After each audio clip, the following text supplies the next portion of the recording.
جب حج سے واپس جائیں یا ویسے سفر سے واپس جائیں تو اس میں جو دعا پڑھی جاتی ہے، اللہ اکبر اللہ اکبر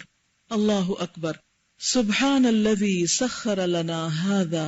وما كنا له مقرنین وإنا إلى ربنا لمنقلبون اللهم إنا نسألك في سفرنا هذا البر والتقوى ومن العمل ما ترضى اللهم هون علينا سفرنا هذا واطو عنا بعده اللهم أنت الصاحب في السفر والخليفة في الأهل اللهم إني أعوذ بك من وعثاء السفر وكآبة المنظر وسوء المنقلب في المال والأهل